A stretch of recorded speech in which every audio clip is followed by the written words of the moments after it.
பொண்ணுக்கு மனசும் பார்வையும் ஒரே இடத்துல இருக்கணும்னு பெரியவங்க சொன்னாங்களே, அது இந்த அர்த்தத்துல சொல்லலமா. போய் என் புக்கு நிறைய இந்த பக்கம்.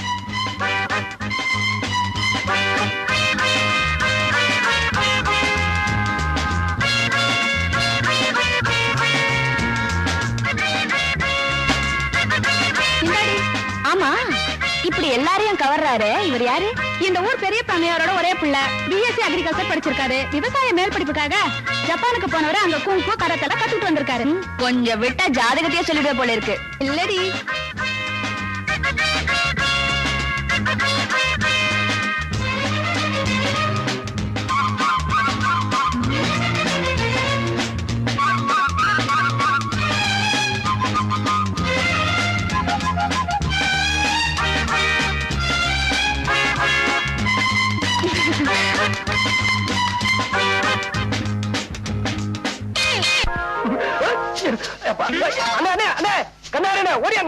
தம்பி தம்பி, என்னது வைக்கப்படுறீங்க? என்ன பார்த்து ஒரு பொண்ணு ஃப்ளைங் கிஸ் கொடுக்குதுனே. ஃப்ளைங் கிஸ்னா பறக்கிற முத்தம்னே. உங்களை பார்த்து பறக்கிற முத்தம் கொடுத்தாரா? நான் இருக்கிறத பாக்கல போல இருக்கு. அவ எங்க இருக்கிறா? அங்க பாருங்க.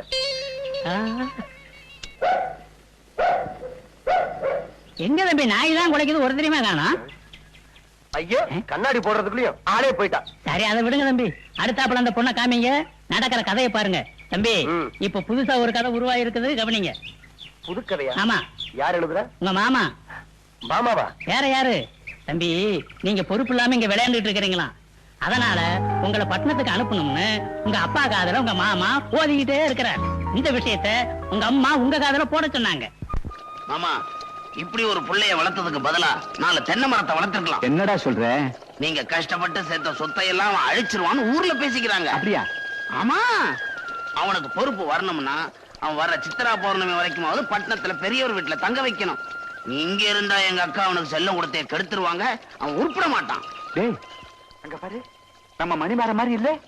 தம்பி, இப்படி உச்சி வெயில்ல கலப்பைய பிடிச்சு விழுதா அப்பா பார்த்தா என்ன நினைப்பாரு? பார்த்து பெருமைப்படுவார். டேய், என்னமோ பேசுனியே, அங்க பாடுறா. அவனுக்கு இருக்கிற பொறுப்புல 100ல 1 பங்காவது உனக்கு இருக்கா? அரஞ்சன தெரியுமா? வாடா.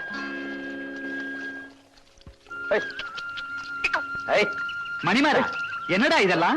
அப்பா, நீங்க மதிக்கிற இந்த மண்ணையும் கலப்பையும் நான் மதிக்கலன்னு இந்த ஊர் சொல்லிடக்கூடாது பாருங்க. புரிஞ்சது போ.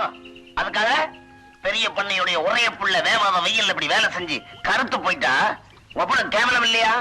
நிச்சயமா எங்க அப்பாவை கேவலமா நினைக்க மாட்டாங்க. ஏன்னா நாங்கெல்லாம் உழைச்சு வாழ்ற வர்க்கம். மாமா, சில ஜென்மங்க மாதிரி உறிஞ்சி வாழ்ற வர்க்கம் கிடையாது. சரி சரி, உங்க அம்மா உனக்காக சாப்பிடாம காத்துக்கிட்டு இருக்கா. வீட்டுக்கு போப்பா. இன்னும் கொஞ்சம் தான் இருக்கு, அதையும் உழுதுட்டு வந்துடுறேன். வா ராஜா, வா. அப்ப மீதி நீங்க உழுதுட்டு வரேன்னு சொல்றீங்களா மாமா? வாங்க. நானா? என்ன நானா? பிஎஸ்சி படிச்ச என் மகனே வயல்ல இறங்கி விழும்போது உனக்கு என்ன கேடு? போய் கலப்பிய புடி. மாமா, அப்பா, செய்யும் தொழிலே தெய்வம்னு மாமாக்கு நல்லாவே தெரியும். நீங்க போங்க, நான் இறக்கி விட்டு வரேன். கொடைய கொண்டா. ஆமா, இந்த ஸ்டைல்ல ஒண்ணும் குறைச்சல் இல்ல. மாமா மாப்ள, மாமா மாப்ள வந்தீங்கன்னா நான் 100 அடி பாய்வேன். நீங்க வட்டத்துக்குள்ள போனீங்கன்னா நான் கோலத்துக்குள்ளேயே போவேன். புரிஞ்சதா? இறங்குங்க. பரவாயில்ல, வாங்க. வழுக்கிடுச்சே. மாமா, நல்ல ஆழமா விழுங்க. நீங்க போங்க, அவரு விழுந்துருவார். விவரம் தெரிஞ்சவனாதான் இருக்கு. உன்கிட்ட கொஞ்சம் உஷாரா இருக்கு. அம்மா, அம்மா. வாப்பா மணி, உங்க அப்பா கோவமா இருந்தாரே, மாட்டிக்கிட்டியா? நானா மாட்டிக்குவேன்? நம்ம மாமாவை மாட்ட வச்சுட்டேன். அப்படியா? ஆமா, அப்பாவுக்கு மாமா மந்திரம் ஓதிக்கிட்டத பார்த்தேன். உடனே வயல்ல இறங்கி ஏற பிடிச்சு விழுக ஆரம்பிச்சிட்டேன். இத பார்த்த நம்ம அப்பா மேல்நாட்டுல படிச்ச பையன் இப்படி வெயில்ல கஷ்டப்படுறானே நினைச்சு அப்படியே பூரிச்சு போயிட்டாரு.